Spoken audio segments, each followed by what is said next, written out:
Have you ever delivered a project at the very last minute? Have you? Every time. I have a story where I struggled a lot with a project. Before I begin, let me give you a simplified sample of my work. Mr. X is my client, and he comes to me to create a website for his company. I then take all the info from Mr. X and convey it to my developer in India to create a website. Now, since I have to work with an Indian developing company, it has always been difficult for me to convey the requirements from clients to developer, who is also based in India. From here on in, let's call my developer as Mr. Alf. There was a new upcoming company, which was expected to work with us in 3 months, where I was to present our online product, which they were interested in. It was a good meeting, and both sides were mutually happy, but there was one person who did not share the same happiness. Guess who it was? Yes, it was me. There were many requests during this meeting by this client, and it is not really difficult for me to say, no, this cannot be done. But since this was one of the world's biggest multinational company, I had no choice but to accept their feedback and have it implemented. So I immediately started to work on their requests, talking to Mr. Alf, and before I knew it, there was only 1 month left. Everything was going smooth, despite some issues where I had to keep on following up with Mr. Alf, just so he did not fall back on delivering. Another important point to note is that the end product was expected to be presented to the client, both in English and Turkish, for 5 consecutive days, plus a WebEx session. How does it sound? Seems fun, right? Okay, so the day of judgment for me is on Monday, and I am checking the final updates 2 days before, on Friday, and noticed a major defect in the project which could potentially derail the entire effort.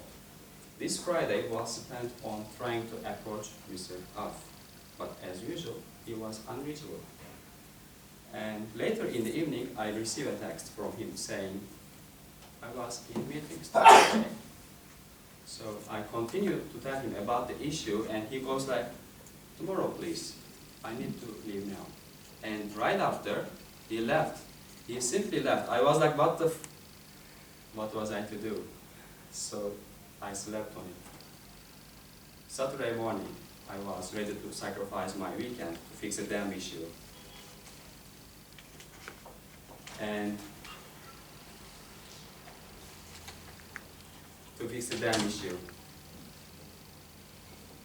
due to the time difference between India and Istanbul, India being a few hours ahead, Mr. Alf had already been working on it.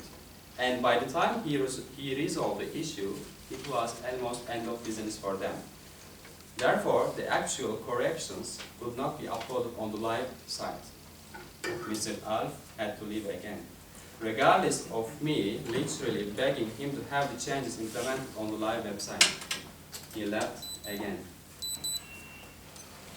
It is now Monday, and I woke up to talk with Mr. Alf, of course, to remind for live site updates. He wasn't there, and after 5 minutes, he responds, okay, we'll start now, and it will take 1 hour for the implementation. I had breakfast and meantime checking the website if it was updated. It is now 9 a.m. and the presentation starts at 10. I am on my way to the client's office with no sign of changes on the live website. I have now reached the client's office, and I see my boss is in front of hundreds of employees of client introducing our Titanic, which I was about to sink single-handedly. And it is now my turn. Just as I am walking towards the podium to fake a heart attack, I click on the refresh button for the last time. And I am still with the same company. Here, the key was persistence.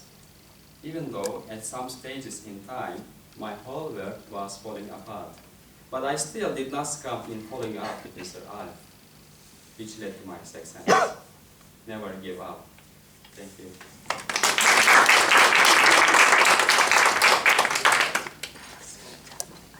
Our second prepared speaker here is Tuana. Comments? You have 1 minute to comment for Aydın's speech.